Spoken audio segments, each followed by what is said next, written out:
Hello my dear students, ನಾನು last ಕ್ಲಾಸ್ನಲ್ಲಿ ನಿಮಗೆ ಆಲ್ಕೈಲ್ ಹ್ಯಾಲೈಡ್ಸ್ನ ಕೆಲವು ಪ್ರಾಪರ್ಟೀಸ್ನ ಹೇಳ್ತಾ ಇದ್ದೆ. Most important properties of the alkyl halides are the substitution reactions ಅಂತ ನಾನು ಬಿಗಿನ್ ಮಾಡಿದ್ದೆ.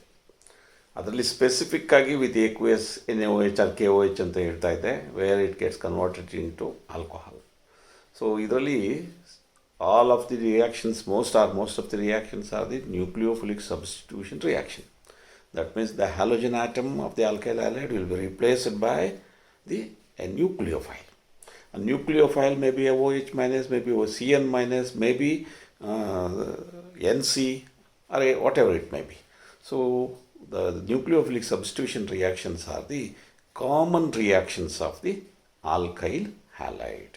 Okay, do you remember this one? So next thing is, so we shall see some of the typical reaction before going to that specific SN1 SN2 reaction mechanism. So I am going to recall you again that name reaction, that is a Williamson's ether synthesis. So in this reaction, the alkoxide is going to become the nucleophile. When an alkyl halide is treated with sodium alkoxide, so the nucleophilic substitution reaction takes place to give an ether.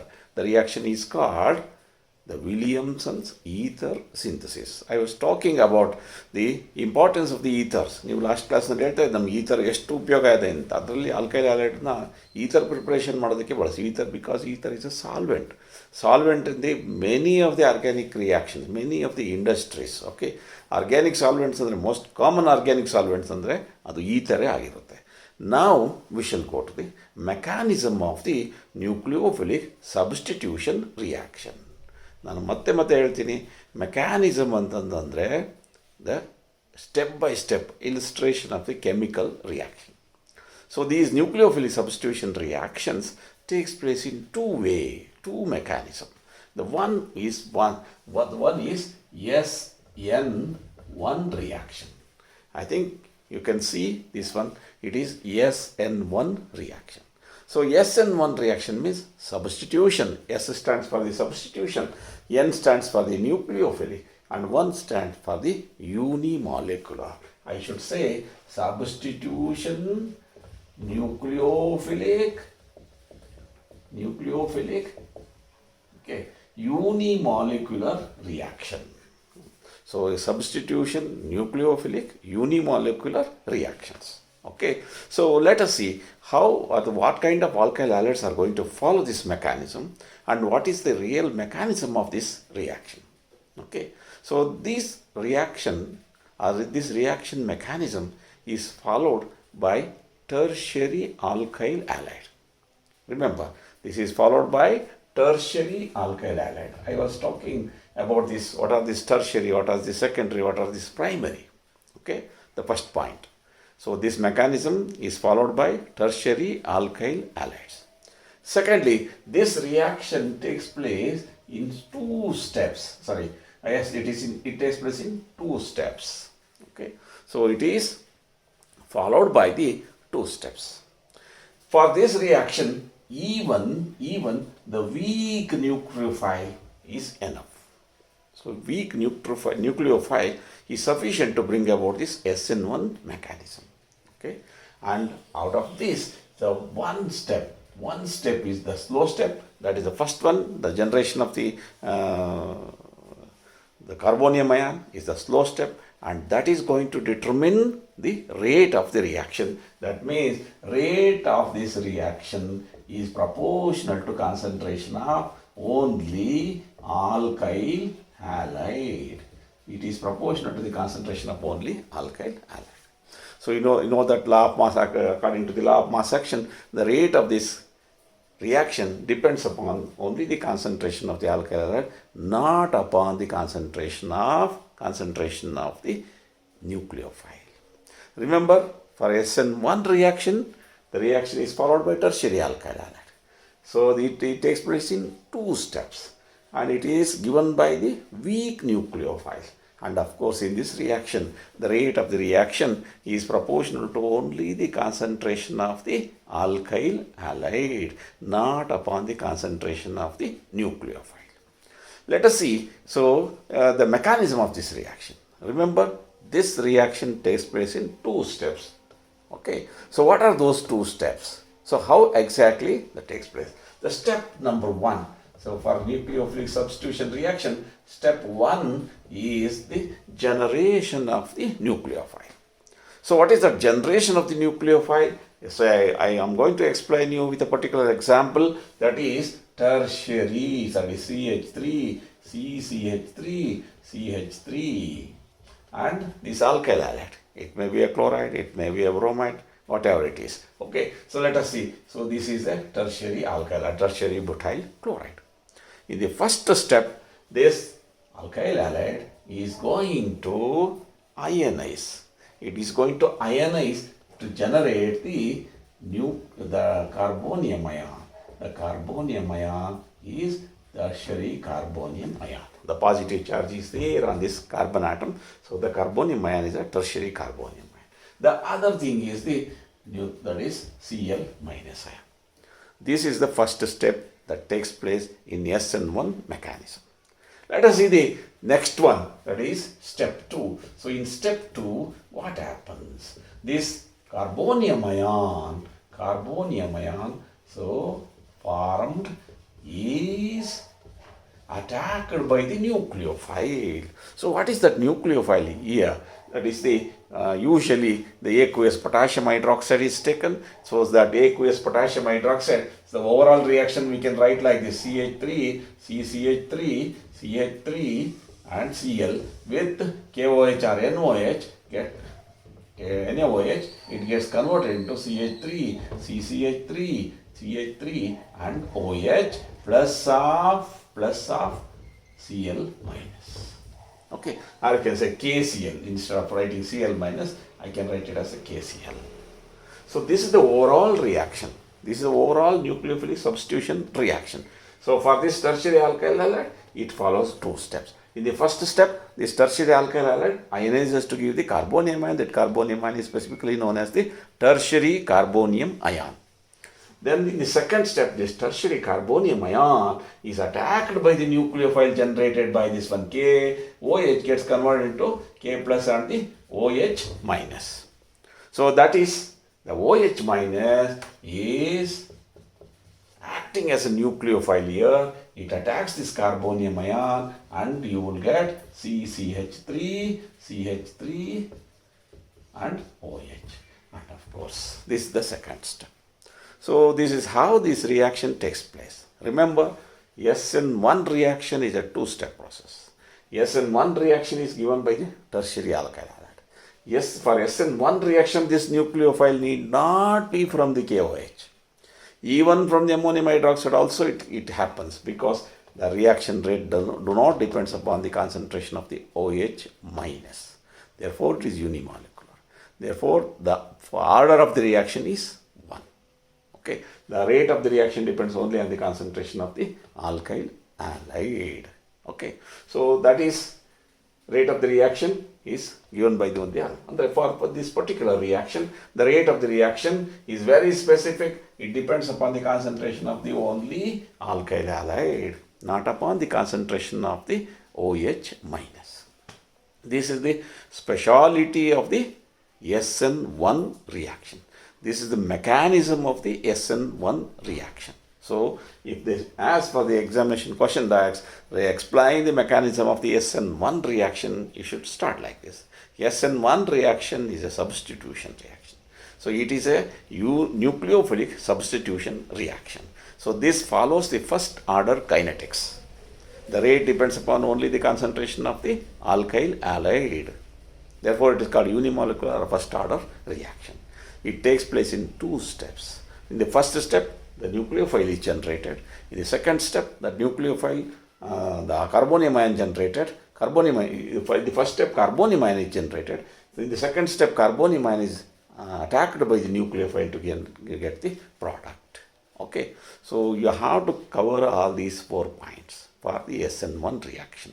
Okay, the first point is it is given by the tertiary alkyl halide. I will come back to the why this tertiary alkyl halide follows the first SN1 mechanism, why the other halides follow the second SN2 mechanism. I will tell you later. First, you should remember, so this is given by only the tertiary alkyl halide. The nucleophile need not be a strong nucleophile. It may be even a weak nucleophile like the ammonium hydroxide. Okay, so next thing is the SN2 mechanism. So remember all these things. I'm going to rub this one. So again, if it is necessary, I will come back to you once again. Okay, so this is the SN1 mechanism. So the next one is the SN2 mechanism. So if you compare these two mechanisms, it is easy to remember. So this reaction is given by the primary alkyl halide. It is not given by the tertiary alkyl halide. It is given by the primary alkyl halide. And this reaction takes place in one step, single step process. It doesn't involve the two-step process. And this reaction needs the strong nucleophile like NaOH, KOH. Must and should NaOH, KOH should be there. Okay. So this reaction, for this reaction, rate is proportional to concentration of the alkyl halide as well as concentration alkyl halide as well as the concentration of the, of course, nucleophile. ಇವೆರಡರ ಮೇಲೂ depend ಆಗುತ್ತೆ ಕಾನ್ಸಂಟ್ರೇಷನ್ನು. ನೋಡಿ ಈ rate equation, rate is proportional to the concentration of the alkyl halide and concentration of the nucleophile ಅಂತ ಬರಿತೀವಿ ನಾವು. ಇಲ್ಲಿ ನಾವೇನಂತೀವಿ ಇದನ್ನು ರೇಟನ್ನು ಹೇಳಬೇಕಾದ್ರೆ, ಆರ್ಡರ್ನ ಹೇಳಬೇಕಾದ್ರೆ, ಸೊ ಆರ್ಡರ್ಲಿ ಪವರ್ 1 ಇರುತ್ತೆ, ಇಲ್ಲೂ ಕೂಡ ಪವರ್ 1 ಇರುತ್ತೆ. 1 + 1 2, it's a second order reaction ಅಂತ. ಮೊದಲನೇದಕ್ಕೆ ಏನಂತೀನಿ ನಾನು, ಫಸ್ಟ್ ಆರ್ಡರ್ ರಿಯಾಕ್ಷನ್ ಅಂತ ಕರಿತೀನಿ. ಸೊ ಫಸ್ಟ್ ಆರ್ಡರ್ ರಿಯಾಕ್ಷನ್ ಆರ್ಡರ್ನ ಡಿಟರ್ಮಿನೇಷನ್ ಮಾಡೋದು ನೀವು ಓದಿದ್ದೀರಾ. Okay, order of the reaction is determined by the power, sum of the powers of the concentration term. Okay, so ಇಲ್ಲಿ ಆರ್ಡರ್ ಅನ್ನೋದನ್ನು ಇಲ್ಲಿ concentration term of the alkyl ಹ್ಯಾಲೈಡ್ನ 1 ಇದೆ, ಅದಕ್ಕೋಸ್ಕರ ಫಸ್ಟ್ ಆರ್ಡರ್ ಅಂತೀವಿ. ಇಲ್ಲಿ ಇದಕ್ಕೆ ಪವರ್ 1 ಇದೆ, ಇದಕ್ಕೆ ಪವರ್ 1 ಇದೆ, ದೇರ್ಫೋರ್ 1 + 1 2 ಸೆಕೆಂಡ್ ಆರ್ಡರ್ ರಿಯಾಕ್ಷನ್ ಅಂತ ಕರಿತೀವಿ. ನಾನು ಒಂದಕ್ಕೊಂದು ಕಂಪೇರ್ ಮಾಡ್ತಾ ಇದ್ದೀನಿ. ಓಕೆ, ಓವರ್ ಆಲ್ ರಿಯಾಕ್ಷನ್ ಬರೀತೀನಿ ನೋಡಿ. ಇದರಲ್ಲಿ ಇಲ್ಲಿ ಯೂಶಲಿ ಪ್ರೈಮರಿ ಆಲ್ಕೈಲ್ ಹ್ಯಾಲೈಡ್ ಆಗಿರೋದ್ರಿಂದ ನಾನು ಈ ಎಕ್ಸಾಂಪಲ್ ತಗೋತೀನಿ, CH3Br ತಗೋತೀನಿ. Primary alkyl halide. Primary alkyl ಹ್ಯಾಲೈಡ್ಗೆ NaOH ಅಥವಾ KOH ಇದಕ್ಕೆ ಹಾಕಿದರೆ ನೋಡಿ ಪ್ರಾಡಕ್ಟ್ ಏನು ಬರುತ್ತೆ, CH3OH ಬರುತ್ತೆ ಪ್ಲಸ್ KBr ಬರುತ್ತೆ. I say this reaction takes place in one step. So this reaction takes place in one step. Let us see the mechanism. What exactly the reaction ಅಥವಾ how exactly the reaction takes place. So I will write the three-dimensional structure of this one, that is how exactly this CH3Br is there. So I will take this example, that is CH3Br. CH. Okay, CH and Br. So this is a primary alkyl halide. How exactly this reaction takes place? So the nucleophile generated here, that is OH minus, approach this alkyl halide from the side opposite to this Br.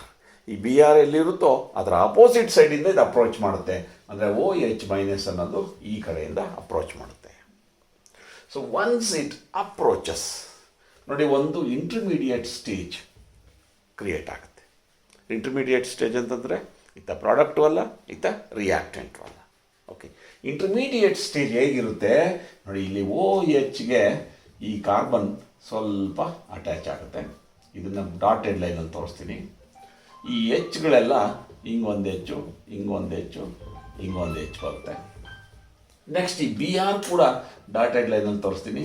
ಈ ಥರ Br ಆಗುತ್ತೆ ನೋಡಿ. ಇದನ್ನು ನಾನು intermediate ಅಂತ ಕರಿತೀನಿ. Intermediate ಅಂದರೆ ಅದು ಅಲ್ಲ, ಪ್ರಾಡಕ್ಟು ಅಲ್ಲ, ರಿಯಾಕ್ಟೆಂಟು ಅಲ್ಲ. ಭಾಳ ಇಂಪಾರ್ಟೆಂಟು ನೋಡಿ. ಇಲ್ಲಿ CH3 ಹೀಗಿದೆ, ಇಲ್ಲಿಂದ OH ಮೈನಸ್ ಅಪ್ರೋಚ್ ಮಾಡಿದ ಮೇಲೆ ಈ OH ಮೈನಸ್ ಹಿಂಗೆ ಈ ಥರ ಇರೋ CH3ಗಳು ಏನಾಗ್ತವೆ, OH ಮೈನಸ್ ಅಟ್ಯಾಚ್ ಆದ ತಕ್ಷಣ ಎಲ್ಲ ಒಂದು ಪ್ಲೇನಿಗೆ ಬಂದುಬಿಡ್ತವೆ ಈ ಥರ. ಓಕೆ, ಸೊ ಯಾವುದೋ ಒಂದು ಸ್ಟೇಜಲ್ಲಿ ಈ ರೀತಿ ಒಳಗಡೆ ಬರೋ ಈ OH ಮೈನಸ್, ಹೊರಗಡೆ ಹೋಗೋ Br, incoming nucleophile and out going nucleophile.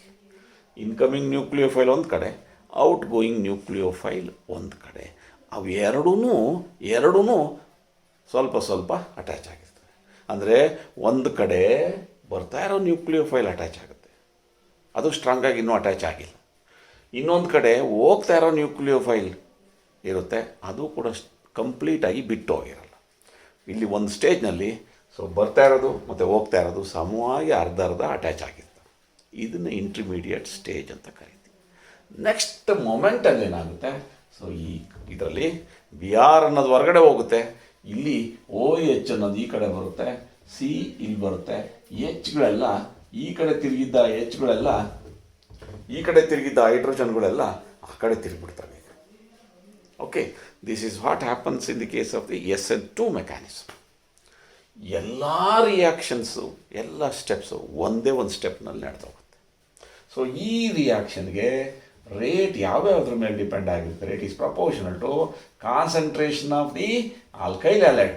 Alkyl ಹ್ಯಾಲೈಡ್ನ ಕಾನ್ಸಂಟ್ರೇಷನ್ ಮೇಲೆ ಡಿಪೆಂಡ್ ಆಗುತ್ತೆ. ಯಾವುದಿಲ್ಲ ಆಲ್ಕೈಲ್ ಹ್ಯಾಲೈಡು, ಇಲ್ಲಿ ಪ್ರೈಮರಿ ಆಲ್ಕೈಲ್ ಹ್ಯಾಲೈಡ್ CH3Br ಮೇಲೆ ಡಿಪೆಂಡ್ ಆಗಿರುತ್ತೆ, as well as this OH minus ಅಂದರೆ ನ್ಯೂಕ್ಲಿಯೋಫೈಲ್ ಮೇಲೂ ಕೂಡ ಡಿಪೆಂಡ್ ಆಗಿರುತ್ತೆ.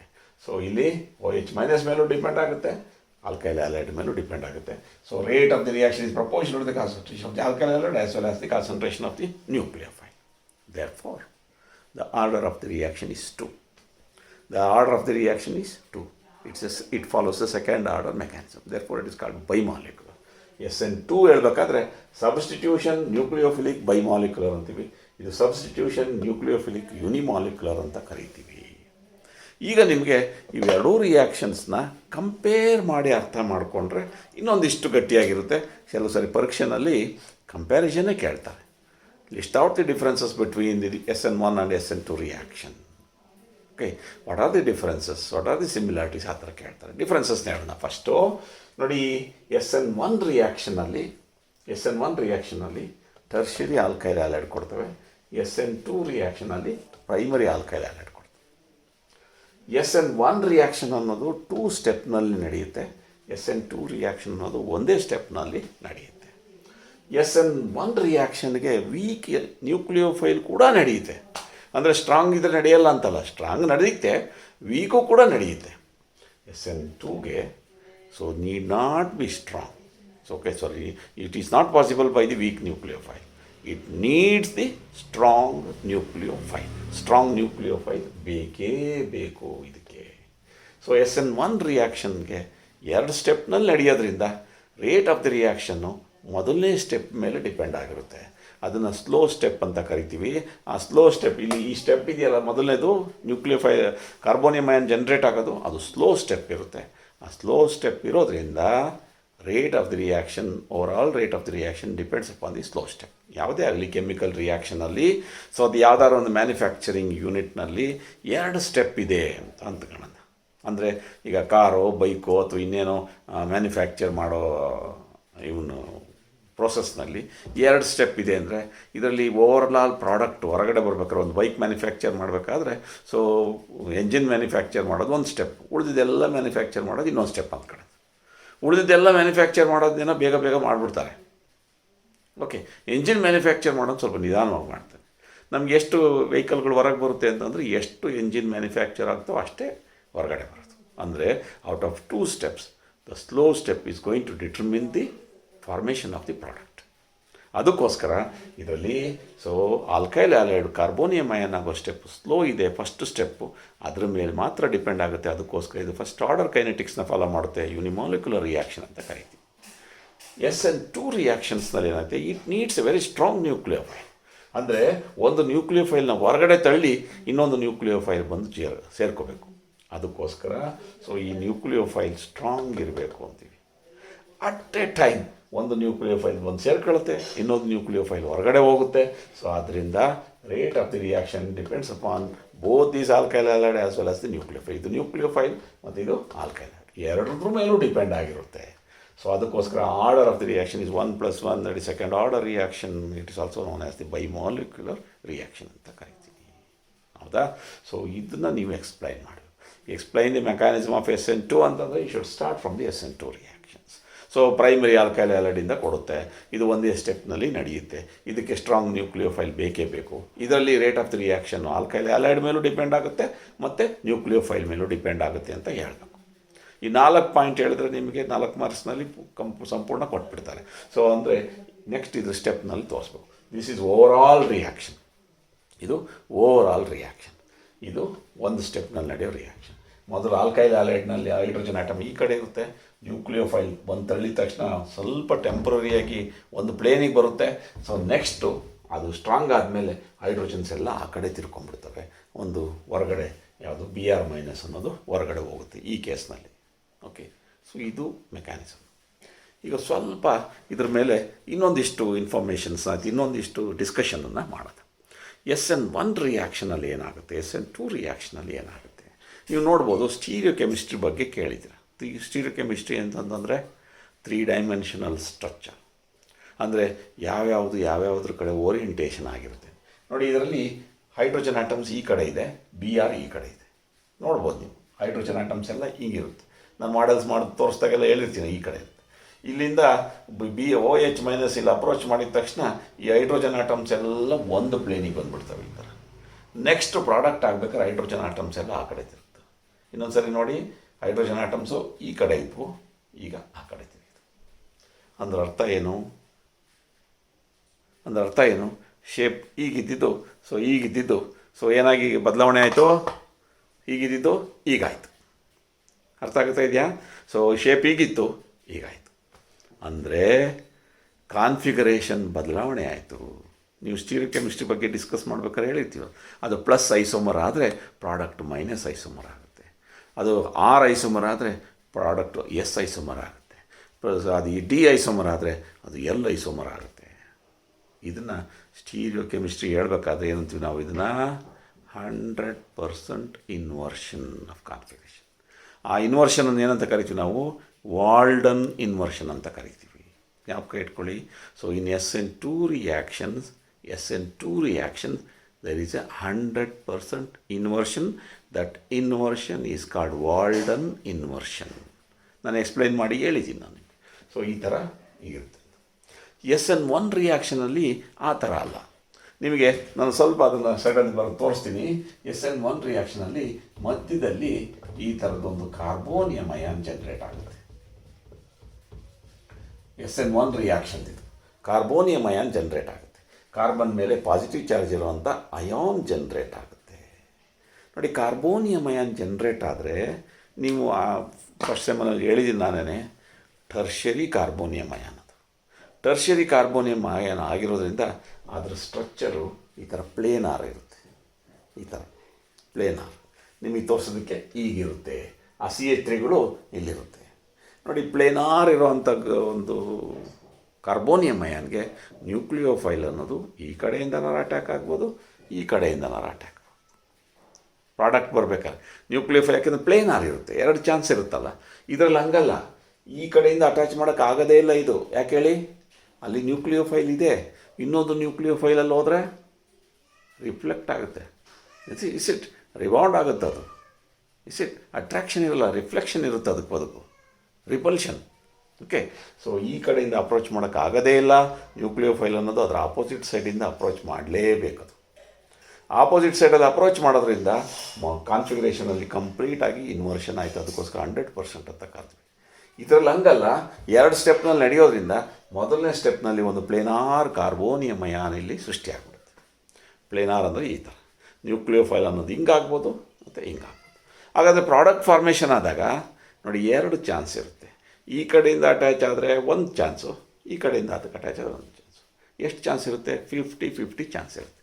50% ಈ ಕಡೆಯಿಂದ, 50% ಈ ಕಡೆಯಿಂದ. ಹಾಗಾದರೆ SN1 ರಿಯಾಕ್ಷನ್ ಆದಮೇಲೆ ಪ್ರಾಡಕ್ಟ್ನಲ್ಲಿ ಏನು ಸಿಕ್ಕುತ್ತೆ ನಮಗೆ? ಮಿಕ್ಸ್ಚರ್ ಸಿಕ್ಕುತ್ತೆ. ಮಿಕ್ಸ್ಚರ್ ಅಂತಂದ್ರೆ ಅರ್ಥ 50-50 ಮಿಕ್ಸ್ಚರ್. 50-50 ಮಿಕ್ಸ್ಚರ್ ಆಪ್ಟಿಕಲಿ ಆ್ಯಕ್ಟಿವ್ ಇರ್ತಾವಲ್ಲ, ಇದ್ದರೆ ಅವು 50-50 ಇರ್ತವೆ. 50-50 mixture of the optical isomers ಏನಂತ ಕರಿತೀವಿ ಅವನ್ನ? ಪಿಯುಸಿನಲ್ಲಿ ಹೇಳಿದ್ದೀವಿ ನಾವು, ಇದ್ರಲ್ಲಿ ಕೊಟ್ಟಿದ್ದೀವಿ ರೆಸಮಿಕ್ ಮಿಕ್ಸ್ಚರ್ ಅಂತ ಕರಿತೀವಿ ನಾವು ಅದನ್ನು. ರೆಸಮಿಕ್ ಮಿಕ್ಸ್ಚರ್, ಒಂದು 50% ಮಾಲಿಕ್ಯೂಲ್ ಒಂದು ಕಡೆ ರೊಟೇಷನ್ ಮಾಡ್ತವೆ, ಇನ್ನೊಂದು 50% ಮಾಲಿಕ್ಯೂಲ್ಸು ಇನ್ನೊಂದು ಕಡೆ ರೊಟೇಟ್. 50-50 ಇನ್ವರ್ಷನ್ ಇರುತ್ತೆ ಇದರಲ್ಲಿ. 50% ಮಾಲಿಕ್ಯೂಲ್ಸ್ಗೆ ಈ ಪೇರೆಂಟ್ ಆಲ್ಕೈಲ್ ಹ್ಯಾಲೈಡ್ಗೆ ಏನಿತ್ತೋ ಅದೇ ಇರುತ್ತೆ. ಇನ್ನೊಂದು 50% ಮಾಲಿಕ್ಯೂಲ್ಸ್ಗೆ ಸೊ ಅದರ ಆಪೋಸಿಟ್ ಕಾನ್ಫಿಗರೇಷನ್ ಬರುತ್ತೆ ಅಂತ. ನೋಡಿ, ಇದು complete information regarding the SN1 and SN2 reactions. ಕಂಪ್ಲೀಟಾಗಿ ನಿಮಗೆ SN1 SN2 ರಿಯಾಕ್ಷನಲ್ಲಿ ಏನು ಮೆಕ್ಯಾನಿಸಮ್ ಇರುತ್ತೆ, ಯಾವ ಥರ ಇನ್ವರ್ಷನ್ ಆಗುತ್ತೆ ಅನ್ನೋ ವಿಚಾರ ಕೂಡ ಇಲ್ಲಿ ಹೇಳಿದ್ದೀನಿ. ಈಗ ಇನ್ನೊಂದು ಡೌಟನ್ನ ನಾನು ಕ್ಲಾರಿಫೈ ಮಾಡಿ ನಾನು ಕ್ಲಾಸನ್ನು ಕನ್ಕ್ಲೂಡ್ ಮಾಡ್ತೀನಿ. ಓಕೆ, ಸೊ ಏನದು ಕನ್ಕ್ಲೂಡ್ ಮಾಡೋದು ಅಂತಂದರೆ, ಈಗ SN1 ರಿಯಾಕ್ಷನ್ನು ಟರ್ಷರಿ ಆಲ್ಕೈಲ್ ಹ್ಯಾಲೈಡಿಂದ ಬರುತ್ತೆ. SN2 ರಿಯಾಕ್ಷನ್ ಅನ್ನೋದು ಪ್ರೈಮರಿ ಆಲ್ಕೈಲ್ ಹ್ಯಾಲೈಡಿಂದ ಬರುತ್ತೆ. ಸರ್, ಮಧ್ಯದಲ್ಲಿ ಒಂದು ಇದೆಯಲ್ಲ ಸೆಕೆಂಡ್ರಿ, ಸೆಕೆಂಡರಿ ಏನು ಮಾಡುತ್ತೆ? ಸೆಕೆಂಡರಿ ಆಲ್ಕೈಲ್ ಹ್ಯಾಲೈಡ್ಸು ಕೆಲವು SN1 ಮೆಕ್ಯಾನಿಸಮ್ನಲ್ಲಿ ಕನ್ವರ್ಷನ್ ಆಗ್ತವೆ, ಕೆಲವು SN2 ಮೆಕ್ಯಾನಿಸಮ್ನಲ್ಲಿ. ಕೆಲವು ಊರುಗಳಿಗೆ ಎರಡೆರಡು ದಾರಿ ಇರುತ್ತೆ. ಆ ಥರ ಅದು 50% ಈ ಕಡೆ ಹೋಗ್ತವೆ, ಒಂದು 50% ಅಲ್ಲಿ ಹೋಗ್ತವೆ, ಅಲ್ಲೊಂದು ಸ್ವಲ್ಪ ಹೋಗ್ತವೆ, ಇಲ್ಲೊಂದು ಸ್ವಲ್ಪ ಹೋಗ್ತವೆ. ಬೇರೆ ಬೇರೆ ಕಾರಣಕ್ಕೋಸ್ಕರ ಒಂದು ಈ ಕಡೆಯಿಂದ ಹೋಗ್ತವೆ, ಒಂದು ಈ ಕಡೆಯಿಂದ ಹೋಗ್ತವೆ. ನಾವು ಟೋಟಲಾಗಿ ಅದನ್ನು ಏನಂತ ಕರಿತೀವಿ? Secondary alkyl halides either follow SN1 mechanism or follow SN2 mechanism. Primary alkyl halides strictly follow SN2 mechanism. Tertiary alkyl halides strictly follow the SN1 mechanism. ಮತ್ತೊಂದು ಪ್ರಶ್ನೆ ಕೇಳ್ಬೋದು, ಯಾಕೆ ಸರ್ ಇದು ರಿವರ್ಸ್ ಮಾಡಿರಾಗಲ್ವಾ? SN1 ಅನ್ನೋದು ಪ್ರೈಮರಿಯಿಂದ ಯಾಕಾಗಲ್ಲ, SN2 ಅನ್ನೋದು ಟರ್ಷರಿಗೆ ಯಾಕಾಗಲ್ಲ ಅಂತ ಕೂಡ ಯೋಚನೆ ಮಾಡ್ಬೋದು. ಇಲ್ಲಿ ನಿಮಗೆ ಗೊತ್ತಿದೆ, ನಾನು ಫಸ್ಟ್ ಸೆಮಲ್ಲಿ ನಾನೇ ಪಾಠ ಮಾಡಿದ್ದೀನಿ. ಈ ಕಾರ್ಬೋನಿಯಂ ಅಯಾನ್ನಲ್ಲಿ ಟರ್ಷರಿ ಕಾರ್ಬೋನಿಯಂ ಅಯಾನ್ ಅನ್ನೋದು ತುಂಬ stable when compared to the secondary and primary. Primary carbonium ion ಅನ್ನೋದು ಲೀಸ್ಟ್ ಸ್ಟೇಬಲ್. ನಮಗೆ ಅಲ್ಲಿ ಕೆಮಿಸ್ಟ್ರಿನಲ್ಲಿ ಒಂದು ಲೆಕ್ಕಾಚಾರ ಇದೆ. ಯಾವುದ್ರದ್ದು ಸ್ಟೆಬಿಲಿಟಿ ಜಾಸ್ತಿ ಇದೆಯೋ ಅದರದ್ದು ರಿಯಾಕ್ಟಿವಿಟಿ ಕಡಿಮೆ, ಯಾವುದ್ರದ್ದು ಸ್ಟೆಬಿಲಿಟಿ ಕಡಿಮೆ ಇದೆಯೋ ಅದರದ್ದು ರಿಯಾಕ್ಟಿವಿಟಿ ಜಾಸ್ತಿ. ಹಾಗಾದರೆ ಇದರಲ್ಲಿ ಸ್ಟೆಬಿಲಿಟಿ ಕಡಿಮೆ ಇರೋವಂಥದ್ದು ಪ್ರೈಮರಿ ಕಾರ್ಬೋನಿಯಂ ಅಯಾನ್, ಸ್ಟೆಬಿಲಿಟಿ ಜಾಸ್ತಿ ಇರೋವಂಥದ್ದು tertiary carbonium ion. Therefore, because of this reason, it takes place in 2 steps. Carbonium ion, tertiary carbonium ion formation ಆಗೋದು ಸ್ವಲ್ಪ ಹೊತ್ತು ಸ್ಟೇಬಲ್ ಇರುತ್ತೆ. ಪ್ರೈಮರಿ ಕಾರ್ಬೋನಿಯಂ ಅಯಾನ್ ಫಾರ್ಮೇಷನ್ ಅದು ಸ್ಟೇಬಲ್ ಇರಲ್ಲ, ಅದಕ್ಕೋಸ್ಕರ ಅದು SN2 ಮೆಕ್ಯಾನಿಸಮ್ನ ಫಾಲೋ ಮಾಡುತ್ತೆ. This is the main thing. ಇನ್ನೊಂದು ಉದಾಹರಣೆ ಹೇಳ್ತೀನಿ ನಾನು. ಇದು ನನಗೆ ಯಾವಾಗಲೂ ಟೀಚರ್ ಹೇಳಿದ್ದು, SN1 SN2 ರಿಯಾಕ್ಷನ್ಸ್ ಹೇಗಿರುತ್ತೆ ಅಂದರೆ, ನೀವು ಇಲ್ಲಿ ಗಮನಿಸ್ಬೋದು. SN2 ಮೆಕ್ಯಾನಿಸಮ್ನಲ್ಲಿ ಒಂದು ಕಡೆಯಿಂದ ನ್ಯೂಕ್ಲಿಯೋಫೈಲ್ ಇಲ್ಲಿ ಬಂದು ಫೋರ್ಸ್ ಮಾಡುತ್ತೆ, ಅದು ಬಂದಿದ್ದಕ್ಕೋಸ್ಕರ ಒಂದು ಬಿಟ್ಟು ಹೋಗುತ್ತೆ. ಅರ್ಥ ಆಯ್ತಾ? ಸಬ್ಸ್ಟಿಟ್ಯೂಷನ್ ಅಂದರೆ ಅದೇನೆ, ಒಂದು ಬರುತ್ತೆ ಒಂದು ಹೋಗುತ್ತೆ ಅಂತ. ಸೊ ಇದು ಬಂದು ಫೋರ್ಸ್ ಮಾಡ್ತಾಯಿತ್ತೆ ನಾನು ಬರ್ತೀನಿ ಅಂತ, ಇದು ಹೊರಗಡೆ ಹೋಗುತ್ತೆ. ಕನ್ನಡದಲ್ಲಿ ಹೇಳ್ತಾರೆ ಅದನ್ನು ಒಂದು ತಮಾಷೆಯಾಗಿ, ಇದು ಈ ಕಡೆಯಿಂದ ಬಂದು ಒತ್ತಾ ಇದೆ, ಅದು ಆ ಕಡೆ ಹೊರಟೋಗುತ್ತೆ. ಇದು ಒತ್ತುತ್ತೆ, ಅದು ಸರಿ ಇತ್ತ ಕಡೆ. ಹಾಗಾದರೆ SN2 ರಿಯಾಕ್ಷನನ್ನು ಶಾರ್ಟಾಗಿ ಹಿಂಗಂತ ಕರಿಬೋದಾ? ಒತ್ತಿದರೆ ಸರಿ ಅಣ್ಣ, ನೀವು ಒಂದು ಕಡೆಯಿಂದ ಬಂದು ಫೋರ್ಸ್ ಮಾಡಿದರೆ ಇರೋದೊಂದು ದೂರ ಹೋಗುತ್ತೆ, ಒತ್ತಿದರೆ ಸರಿ ಅಣ್ಣ. ಓಕೆ, ಹಾಗಾದರೆ SN1 ಅನ್ನೋದು ಇಲ್ಲಿ ಬರ್ತಿದ್ದೀವಿ ನೋಡಿ, ಕಾರ್ಬೋನಿಯಂ. ಇದರಲ್ಲಿ ಕಾರ್ಬೋನಿಯಂ ಅಯಾನ್ ಫಾರ್ಮೇಷನ್ ಆಗಬೇಕಾದ್ರೆ ಅದರಲ್ಲಿದ್ದ ಆಲ್ಕೈಲ್ ಹ್ಯಾಲೈಡ್ ಅಂದರೆ ಹ್ಯಾಲೋಜನ್ ಗ್ರೂಪ್ ಇದೆಯಲ್ಲ, ಅದು ಮೊದಲೇ ಹೋಗ್ಬಿಟ್ಟಿದೆ, ಅದು ಸರಿದಿದೆ, ಅಲ್ಲಿಂದ ದೂರ ಸರಿದ್ಬಿಟ್ಟಿದೆ ಅದು. ಹೌದಾ? ಅದು ಹೊರಗಡೆ ಹೋದ್ಮೇಲೆ, ಅದು ಸರಿದ ಮೇಲೆ ಇನ್ನೊಂದು ಬಂದು ನ್ಯೂಕ್ಲಿಯೋಫೈಲ್ ಬಂದು ಅಲ್ಲಿ ಸೇರ್ಕೊಳ್ಳುತ್ತೆ. ಅಂದರೆ SN1 ರಿಯಾಕ್ಷನ್ ಅನ್ನೋದು ಸರಿದರೆ ಒತ್ತಣ್ಣ, SN2 ಅನ್ನೋದು ಒತ್ತಿದರೆ ಸರಿ ಅಣ್ಣ, SN1 ಅನ್ನೋದು ಸರಿದರೆ ಒತ್ತಣ್ಣ. ಓಕೆ, ಯಾರೋ ನಮ್ಮ ಪ್ರೊಫೆಸರ್ ಹೇಳಿದರು ನಮಗೆ ಪಾಠ ಮಾಡ್ಬೇಕಾದ್ರೆ, ಅದು ಜ್ಞಾಪಕ ಇಟ್ಕೊಂಡು ನಿಮಗೂ ಕೂಡ ಅದು ಸಿಕ್ಕಲಿ ಅಂತ ಹೇಳ್ತಾ ಇದ್ದೀನಿ. ಓಕೆ, ವೆರಿ ವೆರಿ ಇಂಪಾರ್ಟೆಂಟ್ ಇದು SN1 ಮತ್ತು SN2 ರಿಯಾಕ್ಷನ್. ಅದೇ ಥರದ ಇನ್ನೆರಡು ಮೆಕ್ಯಾನಿಸಮ್ನ, ಅಂದರೆ ಎಲಿಮಿನೇಷನ್ E1 ಮತ್ತು E2, ಇದೇ ಮೆಕ್ಯಾನಿಸಮ್ ರೀತಿಯಲ್ಲಿರುತ್ತೆ. ಅದನ್ನು ಇನ್ನೊಂದು ಸಾರಿ ಹೇಳ್ತೀನಿ, ಅದರ ಒಂದು ರೂಲ್ ಇದೆ, ಆ ರೂಲು ಕೂಡ ಹೇಳ್ತೀನಿ ನೆಕ್ಸ್ಟ್ ಕ್ಲಾಸ್ನಲ್ಲಿ. ಇನ್ನೊಂದು ಇನ್ಫಾರ್ಮೇಷನ್ ಏನಂದರೆ, ನಾಳೆ ನಾನು exactly 10 to 11 may not be able to take the class. ಅದಕ್ಕೋಸ್ಕರ ಇದನ್ನು ವಿಡಿಯೋ ರೆಕಾರ್ಡ್ ಮಾಡಿ ರಾತ್ರಿಯೇ ನಿಮಗೆ ಯೂಟ್ಯೂಬ್ನಲ್ಲಿ ಅಪ್ಲೋಡ್ ಮಾಡಿ ಲಿಂಕ್ನ ನಿಮಗೆ ನಾನು ಪ್ರೊವೈಡ್ ಮಾಡ್ತೀನಿ. ಆ ಲಿಂಕ್ನ ಉಪಯೋಗಿಸ್ಕೊಂಡು ನೀವು ಕ್ಲಾಸ್ ಕೇಳಿರ್ತೀರ, ಹೇಳ್ಬೋದಾ? ಆಮೇಲೆ ಏನಾದರೂ ನಿಮಗೆ ಅರ್ಥ ಆಗಲಿಲ್ಲ ಅಂದರೆ ಇದು ಯೂಟ್ಯೂಬ್ನಲ್ಲಿ ಇರೋದ್ರಿಂದ ಯಾವಾಗ ಬೇಕಾದ್ರೂ ಲಿಂಕ್ ಹೊತ್ಕೊಂಡು ಯಾವಾಗ ಬೇಕಾದ್ರೂ ಕೇಳ್ಬೋದು, ಮತ್ತೆ ಬೇಕಾದರೆ ಕೇಳ್ಬೋದು. This is about the SN1 and SN2 mechanism, comparison of the SN1 reaction and SN2 reactions, the stereochemistry of the SN1 and SN2 reactions. Okay, so ಇದು even chemical kinetics of the SN1 and SN2 reactions. Thank you. ನಾನು ನಾಳೆ ಏನಕ್ಕೆ ನಾನು ಆ ಟೈಮ್ನಲ್ಲಿ busy ಆಗ್ತೀನಿ ಅಂತಂದರೆ, ನೆನಪಿದೆ ನಿಮಗೆ, ಜೂನ್ 5ನೇ